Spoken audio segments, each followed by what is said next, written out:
शादी अ, कई लोगों के लिए ये सपनों का संगम होता है। एक पवित्र बंधन मानते हैं इसे। लेकिन हाल में कुछ ऐसी घटनाएं हुई हैं दर्दनाक कि सोचना पड़ता है, क्या ये बंधन हमेशा उतना ही सेफ है, उतना खूबसूरत है जितना हम सोचते हैं? बिल्कुल यही सवाल है असल में। और आज हम इसी पर थोड़ी गहराई से बात करेंगे। रिश्तों के वो अनदेखे पहलू, मानसिक, सामाजिक, जो कभी-कभी लगता है प्यार का रास्ता है पर वो अ, हिंसा और धोखे की तरफ मुड़ जाता है। हाँ, तो आज का जो हमारा ये विश्लेषण है, ये एक खतरनाक रिश्ते, प्यार या हिंसा का जाल नाम की सामग्री पर आधारित है। कोशिश यही है कि रिश्तों की ये जो जटिलताएं हैं, इनको समझें और वो जो मनोवैज्ञानिक दांवपेच होते हैं ना पीछे, हाँ बिल्कुल। उनको पहचानें। हम्म। मतलब कैसे एक उम्मीदों से भरी शुरुआत होती है और धीरे धीरे वो एक जहरीले रिश्ते में बदल जाती है। ये होता कैसे है? देखिए, इसकी ना एक सीढ़ी होती है, एक तरह का प्रोग्रेशन होता है। शुरुआत अक्सर होती है लव बॉम्बिंग से। लव बॉम्बिंग मतलब एकदम से बहुत ज्यादा प्यार जताना, बहुत तारीफें, तोहफे, बड़े बड़े वादे करना। मकसद ये होता है कि सामने वाला पूरी तरह आपके प्रभाव में आ जाए, बिल्कुल शुरुआत में ही। अच्छा। मतलब एकदम से ओवरवेल्म कर देना प्यार से। और फिर क्या होता है? इस बहुत ज्यादा प्यार के बाद धीरे धीरे कंट्रोल शुरू होता है। कैसे? हाँ, अगला कदम वही होता है, धीरे धीरे कंट्रोल बढ़ाना। और ये बहुत छोटी छोटी बातों से शुरू हो सकता है, जैसे तुम्हें उससे बात नहीं करनी चाहिए, या ये कपड़े क्यों पहने हैं, या फिर पैसों पर कंट्रोल करना। फिर आता है, जैसे कहते हैं, इमोशनल विड्रॉल, मतलब इमोशनल दूरी। हाँ बिल्कुल, अचानक से एकदम ठंडा बर्ताव करना, बात करना बंद कर देना। ये एक तरह से सजा देने जैसा होता है और इससे ना रिश्ते में एक डर का माहौल बनने लगता है। और शायद सबसे खतरनाक होता है गैसलाइटिंग, है ना? जब आप सामने वाले के कॉन्फिडेंस पर, उसकी सच्चाई पर ही सवाल उठाने लगते हैं, जैसे ये कहना कि तुम पागल हो, या तुम्हें ठीक से याद नहीं, ऐसा तो हुआ ही नहीं था। बिल्कुल, गैसलाइटिंग धीरे धीरे इंसान का खुद पर जो यकीन है उसे खत्म कर देती है। वो अपनी ही रियलिटी पर शक करने लगता है। पर यह समझना बहुत जरूरी है कि ये रातों रात नहीं होता। हाँ, ये धीरे धीरे होता होगा। हाँ, और इसकी जड़ें अक्सर काफी गहरी होती हैं। मतलब सालों पुरानी दबी हुई भावनाएं हो सकती हैं, बचपन के कुछ अनसुलझे जख्म। अच्छा, जैसे अगर किसी ने बचपन में घर में वायलेंस देखा हो या उसे निग्लेक्ट किया गया हो, तो क्या वो अनजाने में वही पैटर्न दोहराने लगता है अपने रिश्तों में? काफी हद तक ये मुमकिन है। जो अनसुलझे ट्रॉमा होते हैं ना, वो अक्सर हमारे व्यवहार को गाइड करते हैं, हमें पता भी नहीं चलता।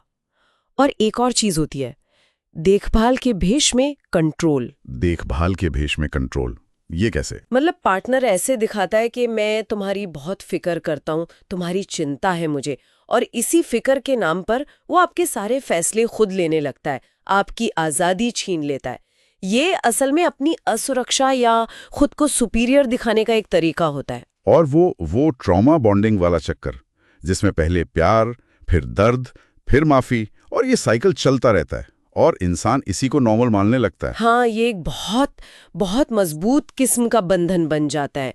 ये जो प्यार और बुरे बर्ताव का उतार चढ़ाव है ना, ये एक नशे की तरह काम करता है। इससे निकलना बहुत मुश्किल हो जाता है और इसमें कभी कभी डार्क ट्राइड पर्सनैलिटी वाले लोगों का भी हाथ होता है। डार्क ट्राइड, ये क्या होता है? इसमें बेसिकली 3 नेगेटिव पर्सनैलिटी लक्षण आते हैं। पहला है नार्सिसिज्म, यानी आत्ममोह। ऐसे इंसान को बस अपनी तारीफ चाहिए, वो दूसरों को इस्तेमाल करता है अपनी जरूरतों के लिए। ओके। दूसरा है मैकियावेलियनिज्म, यानी चालाकी। ये लोग बहुत मैनिपुलेटिव होते हैं, दूसरों को अपने फायदे के लिए इस्तेमाल करते हैं, धोखा देते हैं। और तीसरा है साइकोपैथी, यानी संवेदनहीनता। इनमें सहानुभूति, एम्पैथी बिल्कुल नहीं होती, दूसरों के दर्द से इन्हें कोई फर्क नहीं पड़ता। जब ये तीनों लक्षण किसी में होते हैं तो रिश्ता बहुत खतरनाक हो सकता है। बाप रे, ये तो काफी सीरियस है। और इसमें हमारे समाज का भी तो रोल होता होगा, वो दबाव, अरे शादी की उम्र निकल रही है, या ये सोचना कि शादी के बाद सब ठीक हो जाएगा। बिल्कुल, सामाजिक दबाव बहुत बड़ा फैक्टर है। फिर वो जेंडर रोल्स कि लड़की को तो समझौता करना ही चाहिए, लड़के का तो हक है कंट्रोल करना। सही बात। और मेंटल हेल्थ पर तो हमारे यहाँ वैसे भी खुलकर बात करने से कतराते हैं लोग। तो ये सब मिलकर प्रॉब्लम को और बढ़ा देते हैं।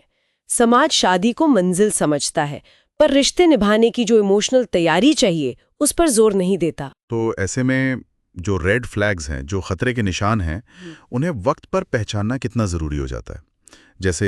जैसे पार्टनर का दोस्तों और परिवार से एकदम काट देना। हाँ बिल्कुल, आइसोलेशन यानी अकेला कर देना ये बहुत बड़ा रेड फ्लैग है।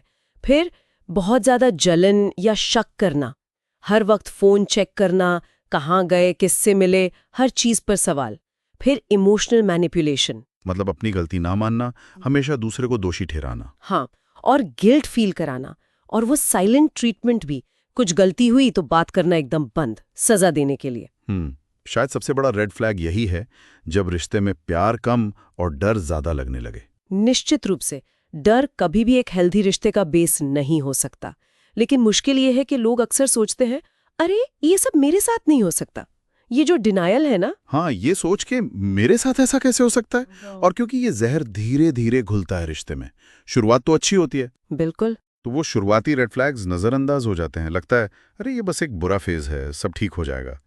या प्यार में इतने अंधे हो जाते हैं कि सही कहा। और ये बात समझनी बहुत जरूरी है कि इमोशनल मैनिपुलेशन का शिकार कोई भी हो सकता है, चाहे वो कितना भी पढ़ा लिखा हो, समझदार हो, इंडिपेंडेंट हो। ये कोई कमजोरी नहीं है, ये मानवीय भावनाओं का शोषण है। तो मतलब इस पूरी बातचीत का निचोड़ ये निकलता है कि हेल्दी रिश्ते जो हैं वो आपसी समझ, सम्मान, इमोशनल बैलेंस पर टिकते हैं, सिर्फ रस्मों या शुरुआती आकर्षण पर नहीं। खुद को समझना और पार्टनर की इमोशनल जरूरतों को पहचानना, ये बहुत जरूरी है। बिल्कुल। तो अगर हम सोचें कि इस चर्चा से क्या ले सकते हैं, तो कुछ जरूरी बातें हैं। पहली, बच्चों को छोटी उम्र से ही इमोशनल एजुकेशन देना जरूरी है। सहानुभूति सिखाना, अपनी और दूसरों की फीलिंग्स को समझना, हेल्दी तरीके से कम्युनिकेट करना। हाँ, ये बहुत जरूरी है। और दूसरी बात, शायद शादी जैसे बड़े फैसले से पहले खुद को जानना। मेरी इमोशनल जरूरतें क्या हैं, मेरे पैटर्न क्या रहे हैं रिश्तों में। बिल्कुल। तीसरा, प्री मैरिटल काउंसलिंग। इसे नॉर्मलाइज करने की जरूरत है। ये सिर्फ प्रॉब्लम सॉल्विंग के लिए नहीं है, बल्कि कंपैटिबिलिटी, कम्युनिकेशन स्टाइल, उम्मीदें, इन सब पर बात करने का एक अच्छा तरीका है। सही। और चौथी और शायद सबसे मुश्किल बात, ये समझना कि एक टॉक्सिक, दर्द देने वाले रिश्ते से बाहर निकलना ये कमजोरी नहीं है, ये हिम्मत है, सेल्फ रिस्पेक्ट है, अपनी देखभाल है।